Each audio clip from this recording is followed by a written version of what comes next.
Kalau lurus balik. Gelinding.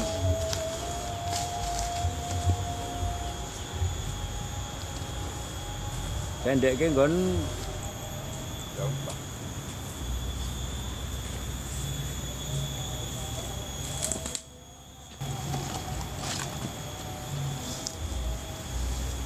Di desa Kebon itu ada 3 kelompok tergabung dalam Kapotan. Kapotannya mau Ambor dan saya nangani di kelompok yang di Waluyo. Kualitasnya banyak macam sih, ada ya Mentek Susu 805, Impari 32, Impari 42, Srino, Rojoli Srino, dan 64 di masih ada.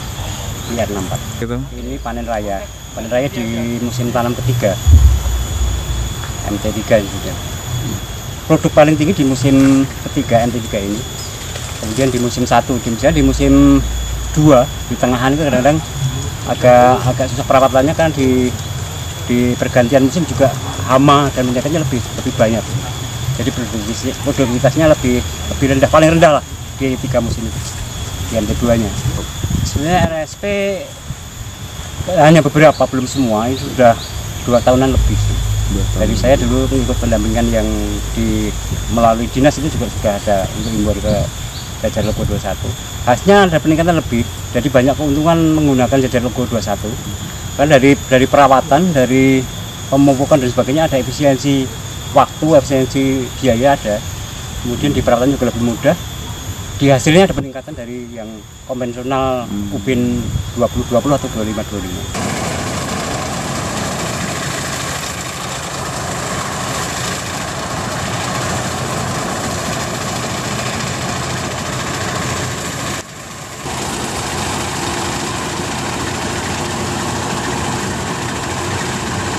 Ada kalau di persentase mungkin ya sekitar 25% lah dari anggota saya. Anggota saya ada 50 anggota petani. Sudah hampir 30%, 25% sudah mengikuti ke 21. Karena di kendalanya untuk 21 di tanamnya. Penanamnya kadang-kadang masih ribet karena terlalu ribet cara nanamnya gitu. Cuman dari ini juga ada pendampingan pelatihan untuk sebagai nanam jajar 21. Ada tim yang secara khusus untuk penanaman 21 sudah.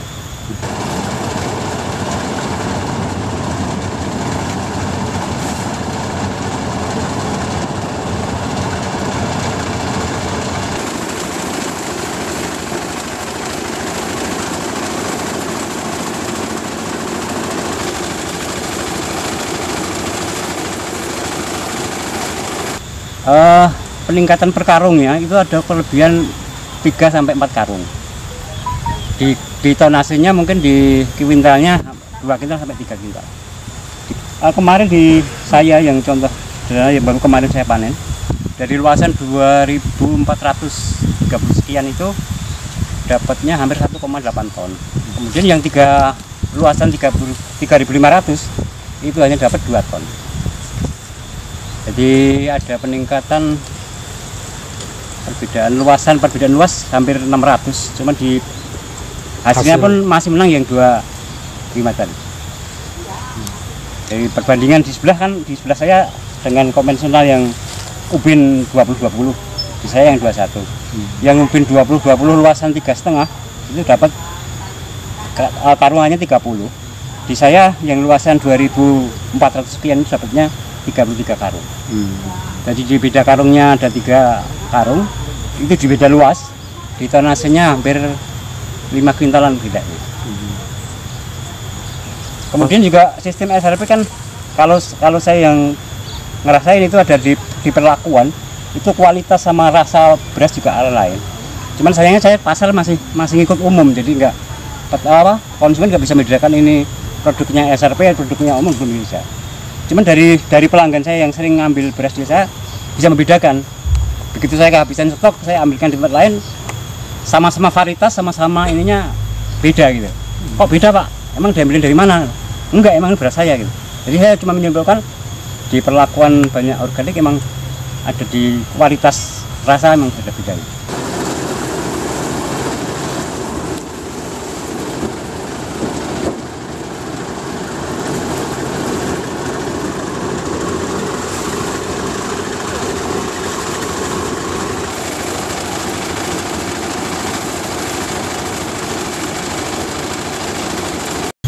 dari musim kemis kayak kebetulan saya juga megang di ketua kelompok itu tetap mengarah ke bagaimana bisa semua untuk jajar logo 21 yang bisa diambil keuntungan mungkin karena jajar logo ini jaraknya agak kalau orang bilang itu agak ekstrim karena jarang-jarang sekali.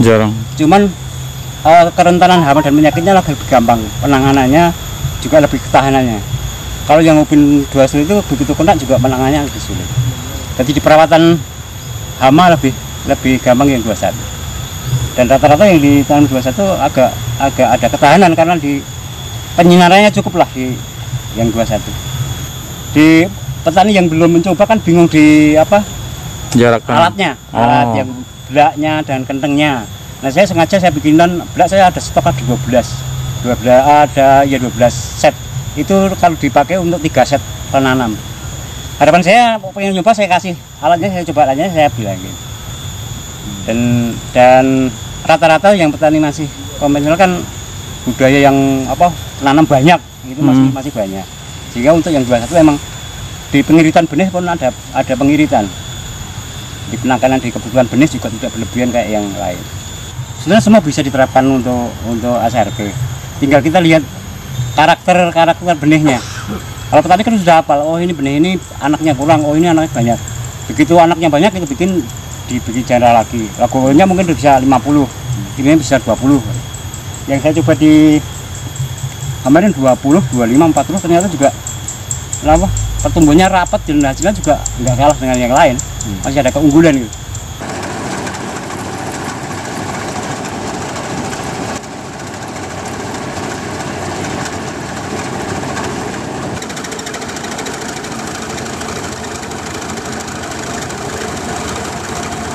Kalau pasar secara umum masih tengkulak bakul yang masuk itu tebas hamparan lah, dijual hamparan. Cuman demi peningkatan hasil kami juga mencoba untuk bagaimana bisa menjual dipotong dulu baru ditimbang baru gitu. Sementara di koperasi juga belum bisa nampung yang lebih banyak. Jadi harapan kami untuk ternyata ada yang mau praktek dan saya tidak pernah nebasan di hamparan, tidak pernah. Selain kami pecah beras juga jual gabah basah atau gabah kering. Itu peningkatannya lebih lumayan lah dari perpetak kemarin ditawar 7 juta di kita olah dengan jual gabah basah saja bisa ada penambahan 2 jutaan. Apalagi nanti bisa sampai ke pecah beras akan lebih ini lah.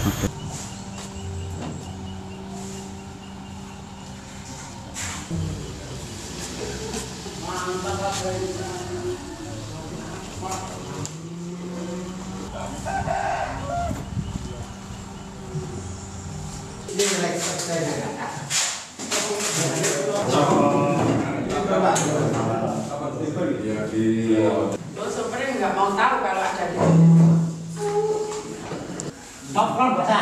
Oh iya. Iya, nama lengkap Marsiti. Oh, saya dari Dukuh Kundung, Desa Kebon, Kecamatan Bayat. Kalau saya memang kelompok wanita tani, Ngudi Hasil. Itu memang benar-benar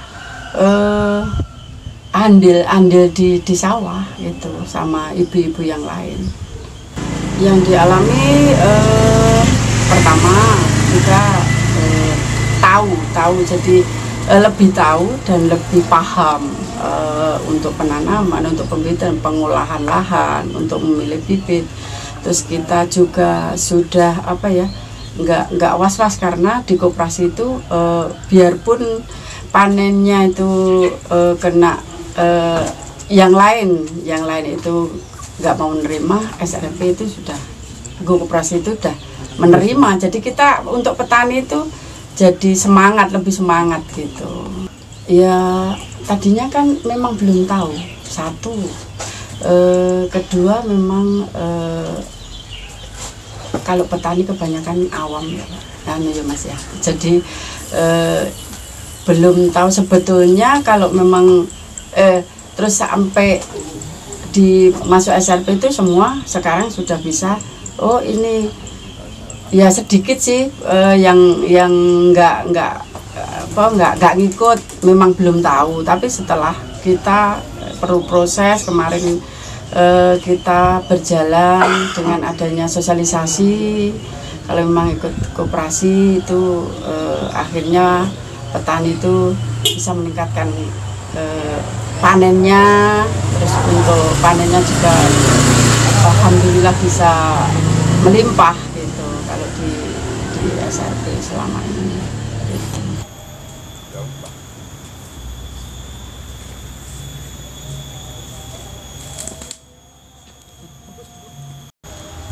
Jalan lurus balik. Gelinding.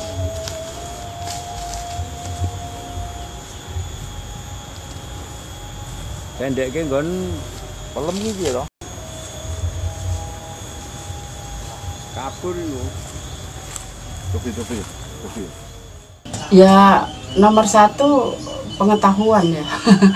Jadi kalau dulu itu kan ilmu titan toh Mas. Tapi kalau sekarang kan sudah tahu. Oh ini harus begini. Oh nanti kalau udah 21 hari itu harus Rabu kedua gitu-gitu. Jadi kita udah tahu tahap-tahapnya gitu.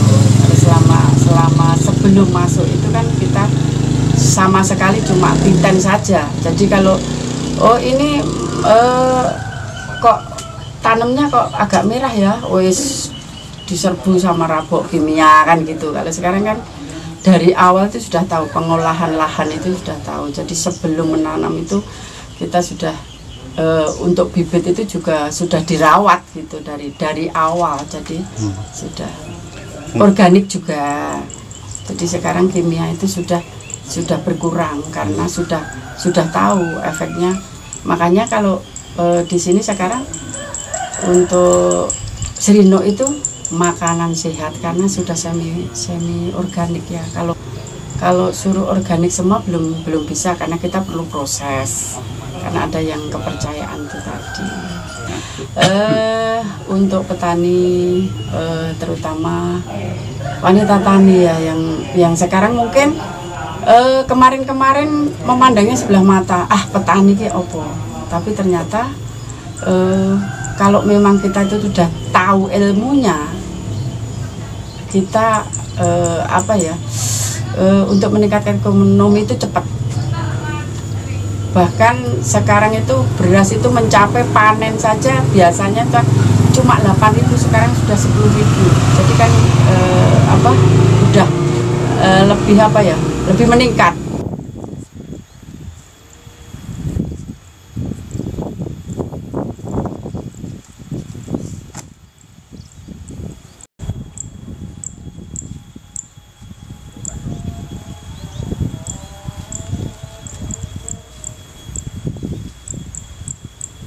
Jadi untuk para petani jangan pesimis, optimis, mari kita semangat untuk meningkatkan ekonomi. Dan juga selama ini 3 tahun ini kan Pak Jokowi sudah tidak ngekspor beras. Kemarin kan udah dapat lupa. Pokoknya udah dapat, kalau 3 tahun itu sudah itu kan sudah mewujudkan kalau petani itu sudah tahu bahwa kita itu tidak hanya, jangan pesimis kalau petani itu terus tidak sukses. Sebetulnya sukses itu bukan berdasi kan gitu. Petani juga bisa sukses. Sekarang kalau tidak ada petani, nanti juga pangan itu juga berkurang. Makanya sekarang dilihat aja wanita tani itu sekarang banyak. Contohnya kemarin saja saya pameran di Dinas Pertanian itu kebanyakan ibu-ibu yang untuk mengelola ada yang pameran beras, ada pameran kacang hijau. Itu kan sudah membuktikan bahwa kita udah lebih tahu bahwa kalau petani itu juga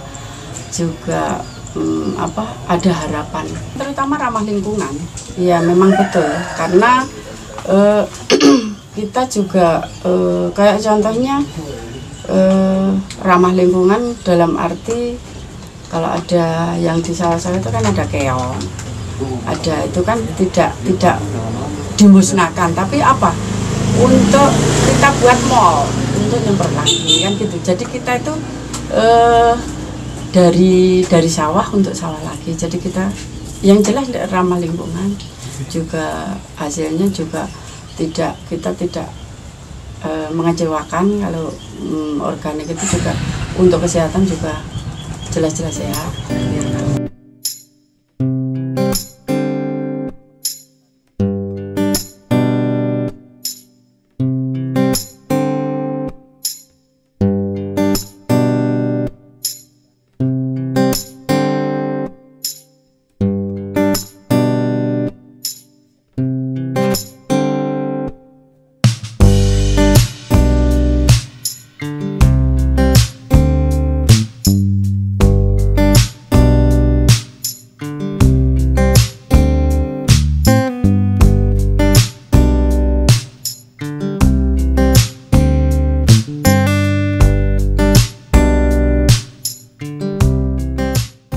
Nama saya Nana Suwartana, saya di Rikolto sebagai Rice Program Manager.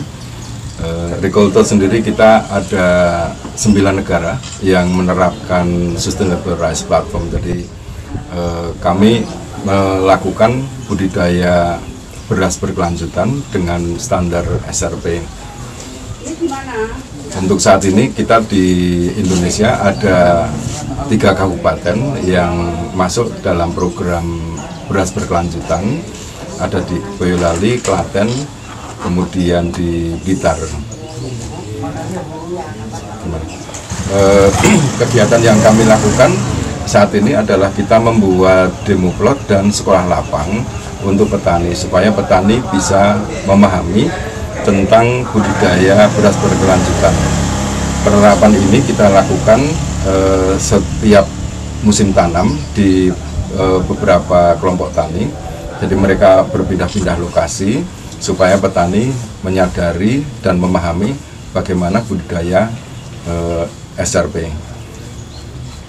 Apa yang kita lakukan di sana adalah bagaimana untuk meningkatkan produksi padi.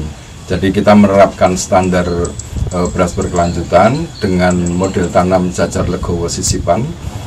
Dari model yang kita bikin itu kita bisa meningkatkan produksi sekitar 15% dari populasinya. Kemudian untuk hasil panen yang kita peroleh, kita bisa mendapatkan antara tambahan 20-30%.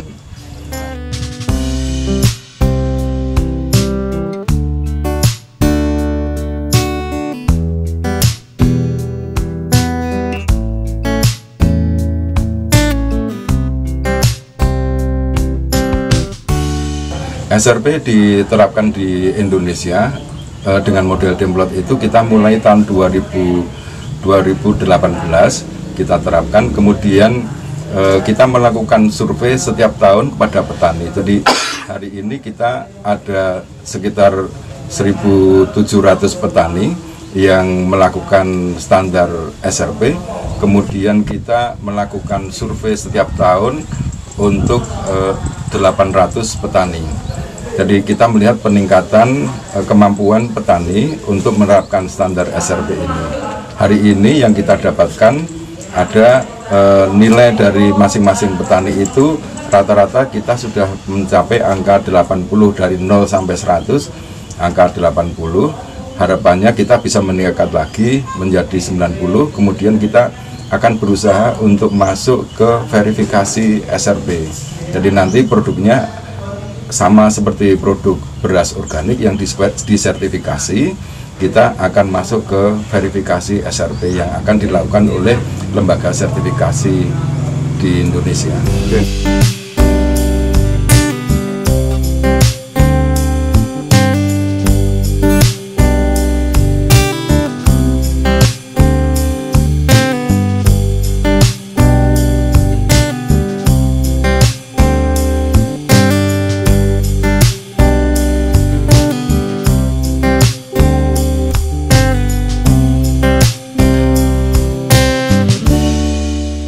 Kita juga mengatur di penggunaan air irigasi.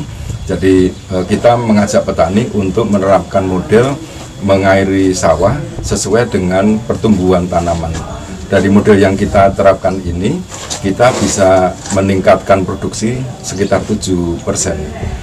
Jadi dengan model-model yang kita buat itu, hasil yang kita peroleh hingga saat ini dari demplot yang sudah kita buat, kita bisa meningkatkan produksi sekitar 20-30% itu.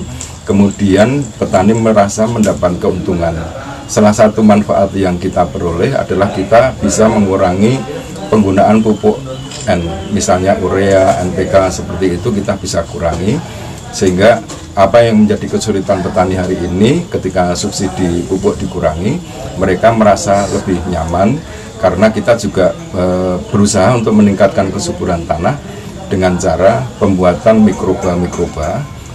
Misalnya yang kita buat adalah untuk pembuatan mol, mikroorganisme lokal, dan juga kita membuat pupuk-pupuk cair sehingga itu bisa meningkatkan kesuburan tanah dan kesehatan tanaman.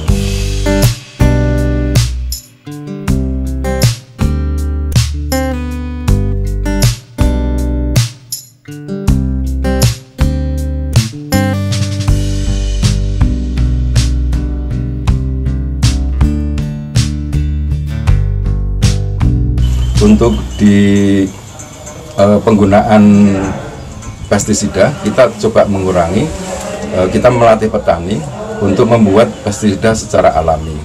Jadi kita juga dalam PHT kita menerapkan model supaya petani tidak langsung merasa panik untuk segera menyemprot pestisida. Jadi kita dalam PHT menerapkan bagaimana tingkat serangan hama itu bisa dilihat dulu, kemudian bagaimana pengendaliannya yang lebih awal bisa dilakukan sehingga tidak terjadi peningkatan hama di satu lokasi. Hari ini beberapa petani sudah mulai sadar bahwa ketika ada hama tidak langsung disemprot dengan pestisida. Jadi mereka bisa mengatasinya dengan model pengamatan-pengamatan yang dilakukan.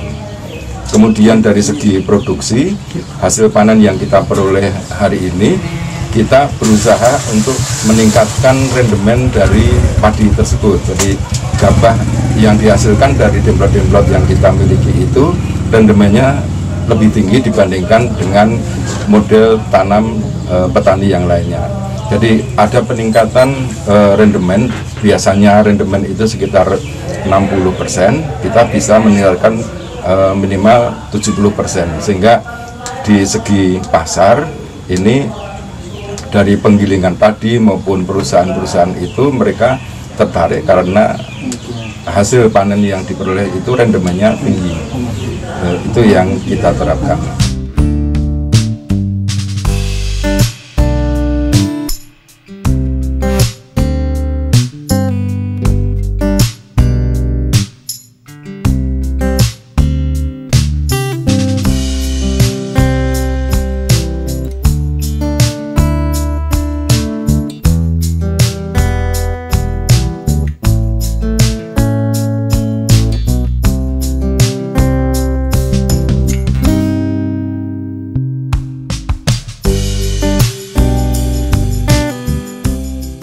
Kita berusaha untuk mengatasi, untuk turut membantu untuk mengatasi perubahan iklim. Jadi kita menerapkan model tanam, kemudian setelah itu pengairan disesuaikan dengan pertumbuhan tanaman.